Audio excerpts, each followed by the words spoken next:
오늘 추수감사절입니다. 감사에 대한 이야기를 해야 되는데 왜 갑자기 탕자에 대한 이야기를 했을까 의문스러우실 수도 있습니다. 오늘 저는 제목을 이렇게 잡아봤습니다. 예수를 믿으면 무엇이 달라지는가.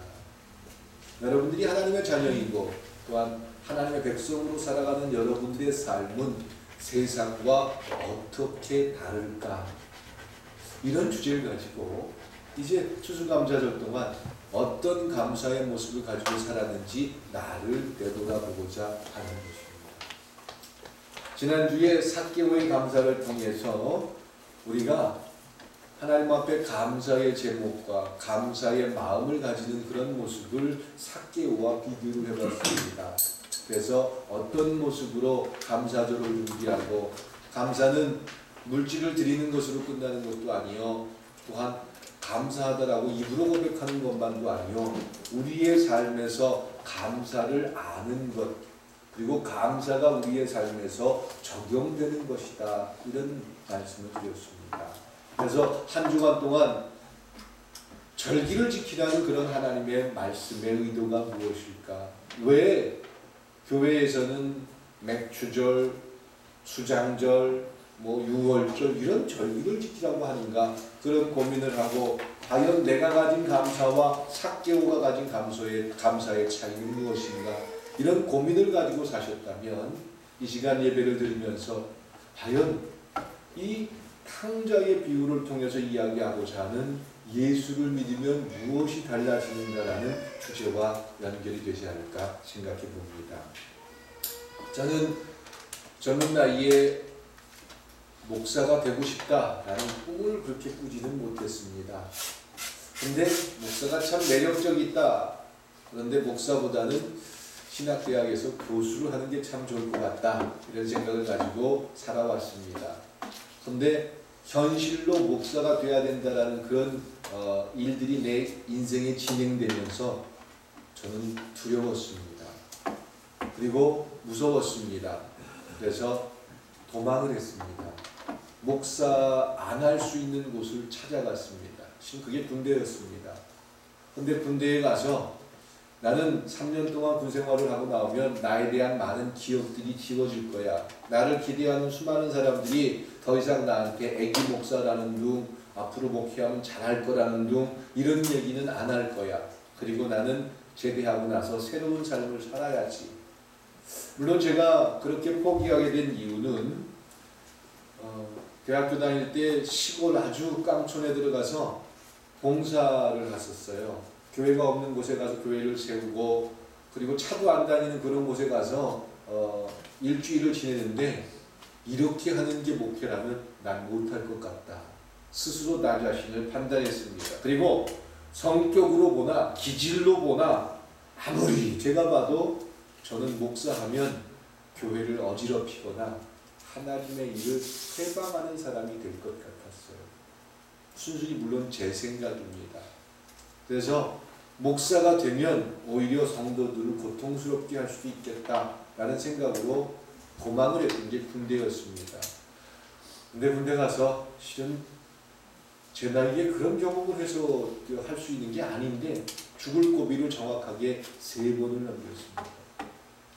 마지막에는 비무장지대에 들어갔다 크레모가 터져가지고 다 죽을 뻔했는데 참 희한한 각도 때문에 살 수 있었습니다. 그리고 몇 날을 지나고 나서 산속에 들어가서 또한 기도를 하면서 하나님 어떻게 된 거예요? 그러면서 끊임없이 그 하나님과의 물음을 속에서 하나님이 저에게 이런 말씀을 하십니다. 베드로가 예수님을 만날 때 예수님이 베드로에게 질문한 것처럼 내가 나를 사랑하느냐, 이 말씀을 저에게 끊임없이 요구하십니다. 예, 제가 목회는 안 해도 제가 제 생명을 바쳐서 하나님을 사랑하는 마음은 아시지 않습니까? 근데 목회는 못하겠습니다. 끊임없이 이 생각을 가지고 살아왔는데, 그날 그 죽음 앞에서 또 어떤 사람들의 시체 앞에서 저는 내가 뭔데? 내가 얼마나 대단하다. 왜 내가 하려고 했지? 왜 내가 목회를 한다고 생각했지? 이런 결론을 얻고 내 양을 먹이라는 하나님의 말씀에 순종할 수 있었습니다. 그리고 제대하고 나서 목회의 길을 계획하고 또한 신학교를 졸업하고 주변에 많은 사람들이 야 놀랍다 이런 이야기를 참 많이 했습니다. 예, 제가 그런 시행착오를 겪을 수밖에 없었던 것은 너무나도 오랜 시간 동안 제 자신만을 바라보고 있었기 때문에 그런 하나님의 부름에도 대답할 수 없었고 하나님조차도 거부했던 게 저의 모습이었다라는 겁니다. 지난 주간에 제가 부흥회를 어떻게 해야 될지 고민한다고 말씀드렸어요. 저를 초청하는 그 부흥회에 과연 가야 할지 제가 굉장히 혼란스러웠습니다. 똑같은 결론을 내렸습니다. 내가 하는 게 아닌데. 물론 앞으로 남은 시간 동안 저는 제가 할 수 있는 최선을 다해서 공부하고 연구하고 또한 끊임없이 연구해서 우리 성도님들에게 하던 그 모습 그대로를 가지고 제가 말씀을 전할 겁니다. 한 권사님이 저에게 용기를 주셔요. 지난주 중에 저한테 이야기하시기를 목사님 부흥회 가는 거 저는 대찬성입니다. 왜요? 라고 여쭤보니까 목사님 우리 교회에서 하신 것처럼만 해주시면 그들에게 신선한 충격과 부흥회라는 그런 갈등을 가지고 있는 그들에게 새로운 도전을 주실 거예요. 그러니까 목사님이 그런 교회 개혁이라든가 그런 부분들을 자꾸 하시면 더 좋을 것 같습니다. 이 말을 하는데 얼마나 위로가 되고 힘이 되는지 최선을 다해서 준비합니다. 왜 그런 일들을 하지 못하지요? 끊임없이 제 자신을 바라보기 때문에. 아마 여기 앉아있는 분들 가운데 나는 하나님에게 복을 받을 만한 충분한 이유와 근거가 있습니다 라고 자랑할 수 있는 분은 아무도 없습니다.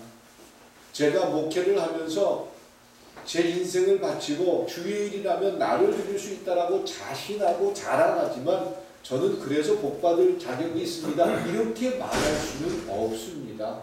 어느 누구도 자기 자신을 스스로 바라보면서 나는 어느 누구보다 신앙생활 잘하고 있어요. 나는 이렇게 능력을 충분히 받을 만한 근거가 있어요. 이렇게 이야기할 수 있는 사람도 아무도 없다는 것입니다.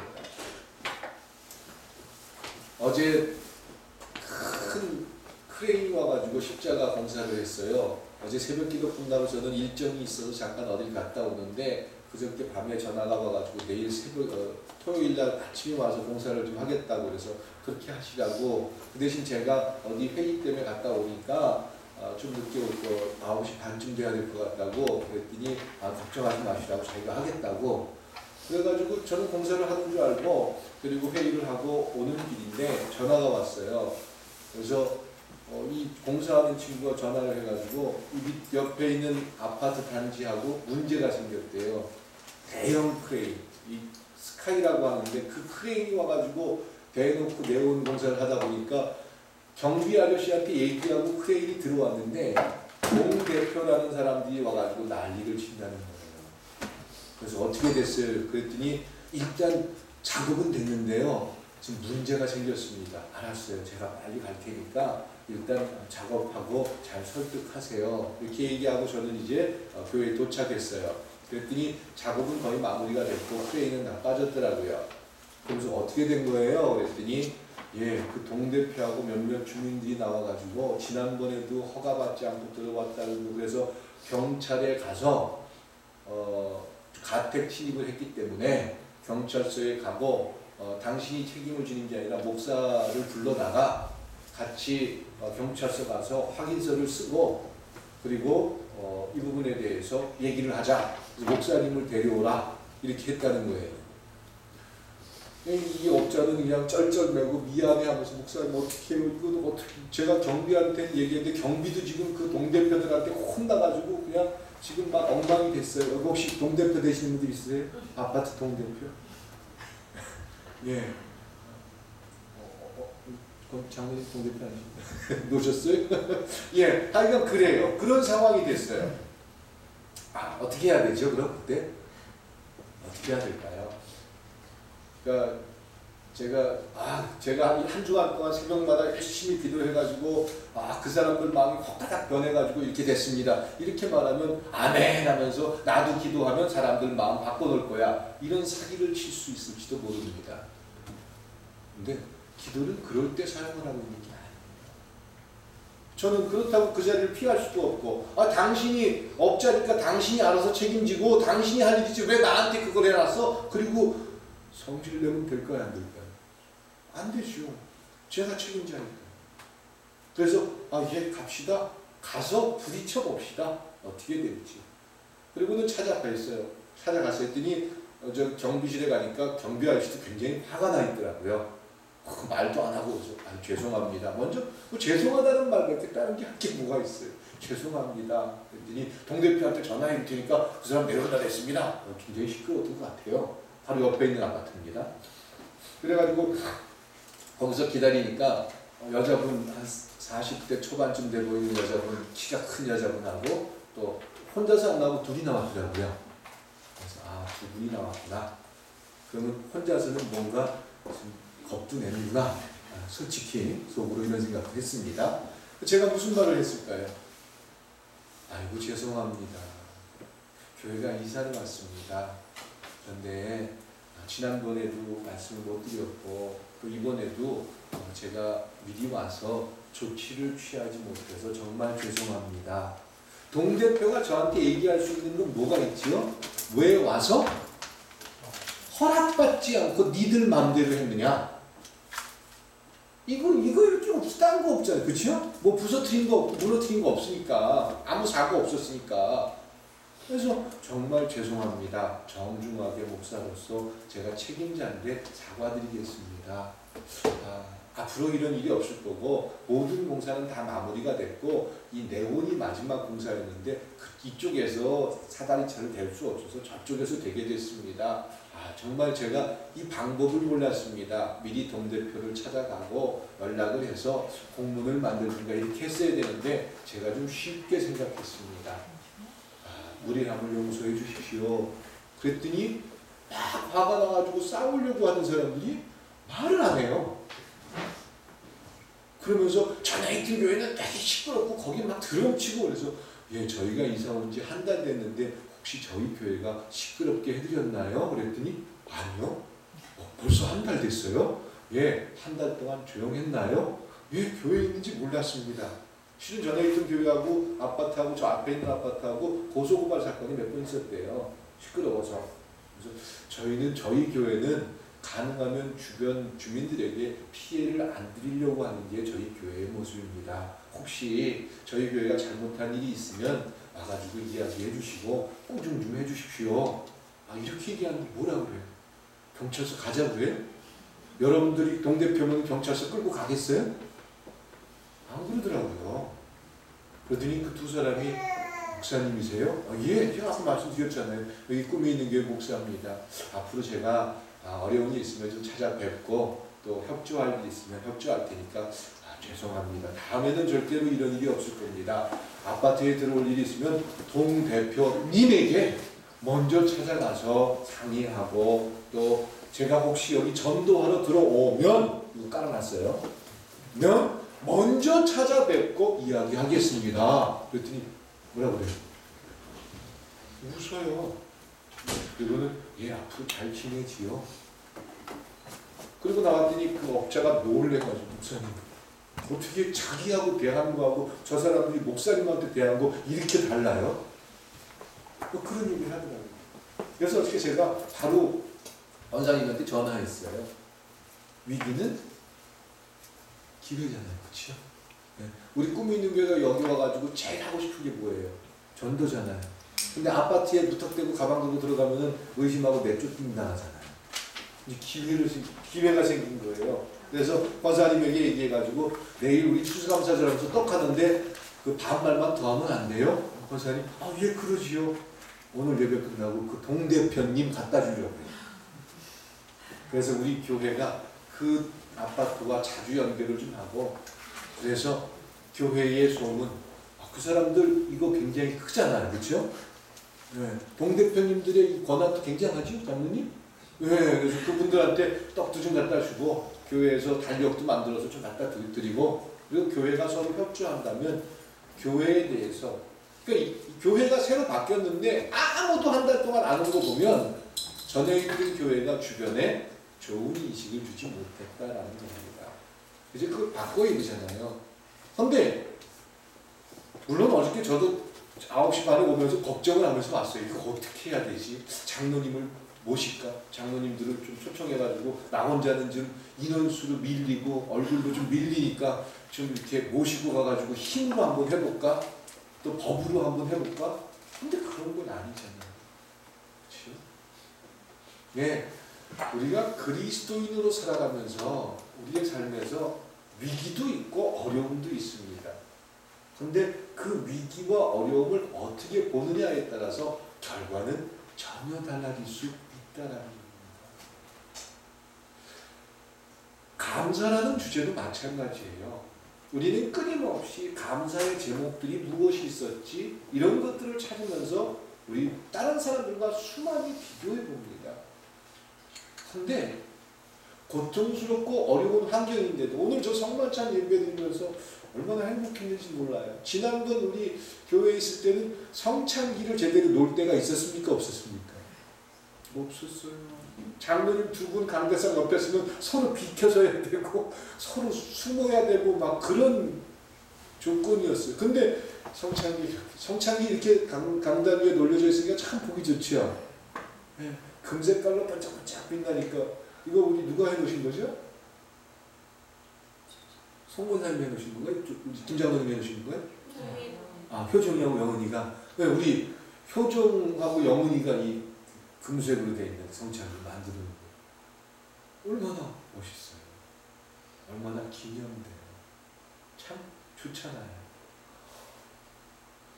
좋은 것을 생각하기 시작하고 감사할 것들을 내가 어떤 걸 획득했기 때문에 감사가 아니라 그 상황을 어떻게 보느냐에 따라서 감사할 수 있고 불평할 수 있습니다. 똑같은 상황. 저는 어저께 오전에 와서 말씀 준비하고 그러면서 여기 와가지고 기도하면서 감사해요. 하나님, 내가 한 달 동안 새벽마다 기도하면서 하나님, 저 사람들 어떻게 내가 전도하러 들어갈 수 있을까요? 저 사람들한테 어떻게 우리 교회 좀 알릴 수 있을까요? 그냥 기도했어요. 하나님, 어떻게 하면 좋을까요? 사람들한테 교회를 피하려야 되고 이제 우리 교회를 알려야 되는데 방법이 없는 거예요. 근데 그런 우연한 기회에 그 사람들을 만날 수 있는 가능성이 열려지니까 그게 참 아침 9시에는 고통스럽고 위기였는데 걱정이었는데 이 걱정과 고통이 오히려 감사더라고요.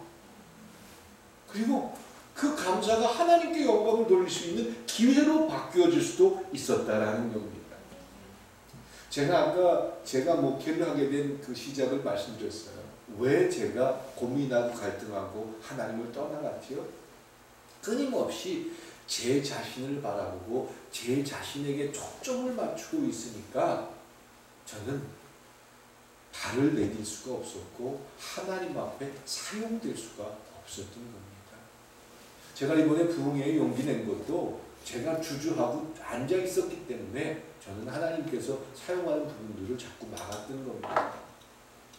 제가 능력 있고 제가 대단해서 하나님께서 저를 사용하는 게 절대 아니십니다. 하나님 앞에서 나 이 정도면 됐지요? 라고 이야기할 수 있는 사람은 아무도 없습니다. 하나님이 함께한다는 사실을 소망할 때 또 탕자가 아버지의 집에 가면 최소한 주업 열매보다는 낫겠지. 비록 아버지의 재산을 축냈지만 아버지는 나를 아들로 버리진 않겠지. 이런 기대감 때문에 그는 아버지께로 올 수 있었고 아버지는 그를 다시 회복시켜 주셨습니다. 모세가 하나님의 명을 듣고 이제 바로에게 하라는 그런 하나님의 요구에 아멘 할렐루야 하고 뛰어나갔던 게 아닙니다. 저 못 갑니다. 저는 말이 둔하고 입이 둔하고 도저히 그럴 사람 아닙니다 라고 끊임없이 반대했던 게 모세입니다. 그런 모세가 그렇게 대단한 하나님의 일꾼이 될 수 있었던 것은 위대했기 때문이 아닙니다. 의로웠기 때문이 아닙니다. 낙하다합니다. 하나님이 함께 하셨기 때문에 하나님의 일을 하게 된 줄 믿습니다.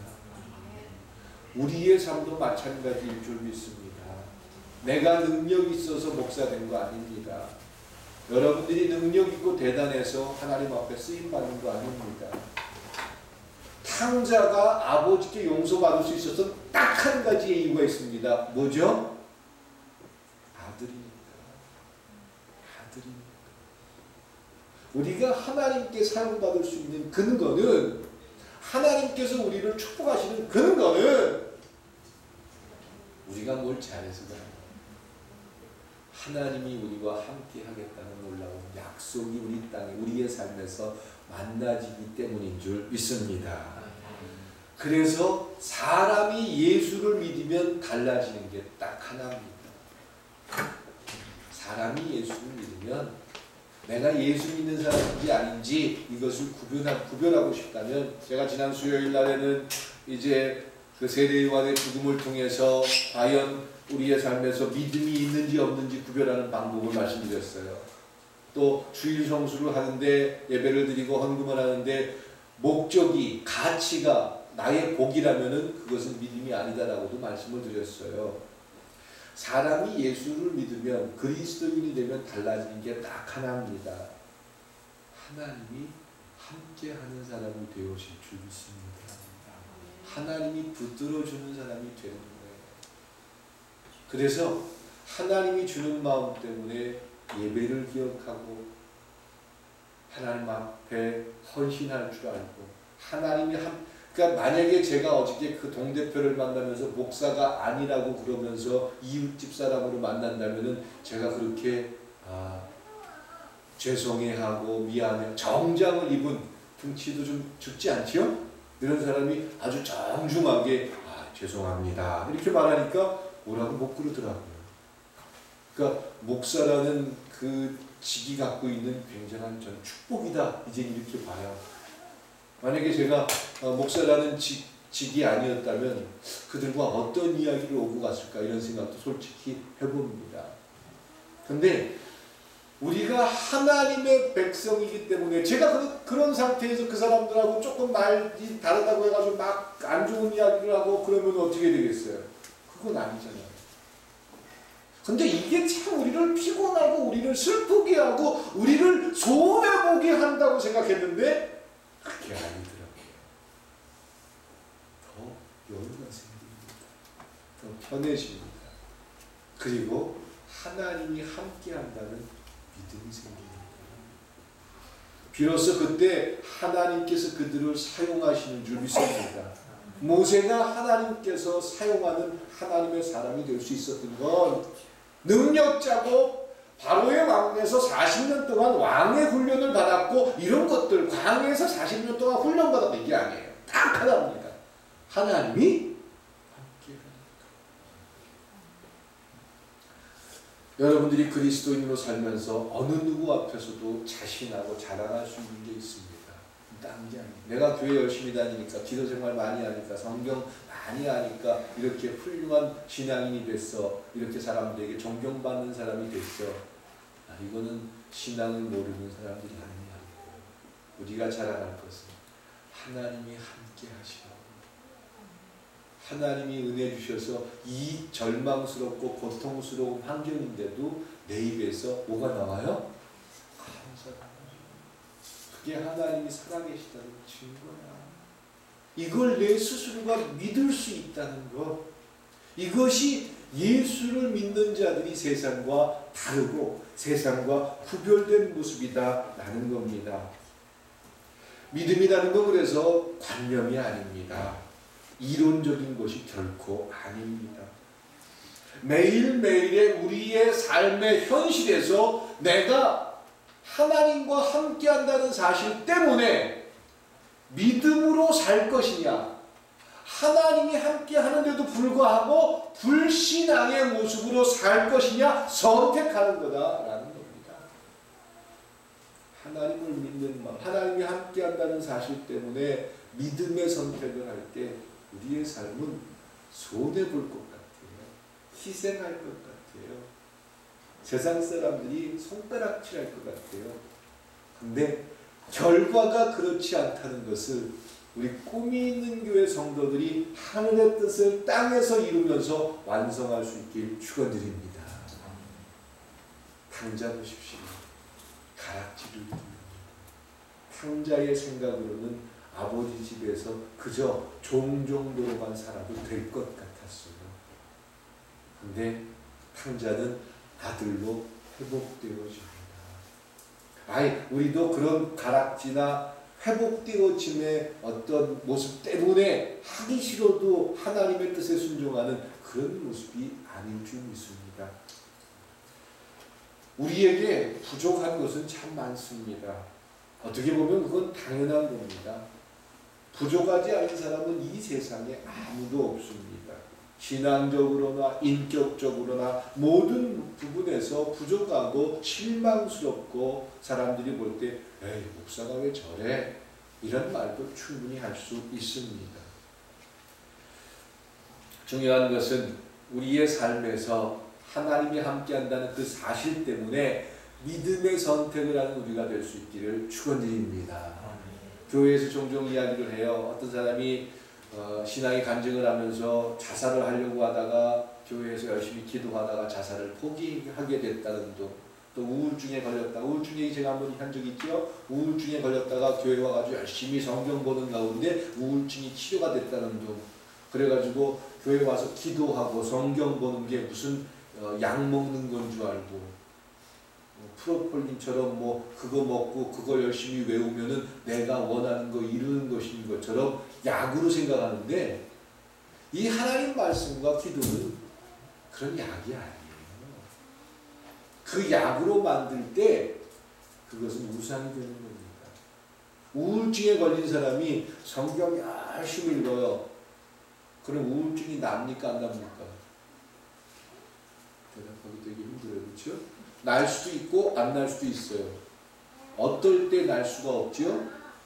성경을 열심히 읽으면 성경을 주문처럼 열심히 달달달달 읽으면 우울증이 없어질 거야. 이런 생각을 가지고 성경을 읽는 것에 그친다면 이 성경은 주문이 되어버리는 겁니다.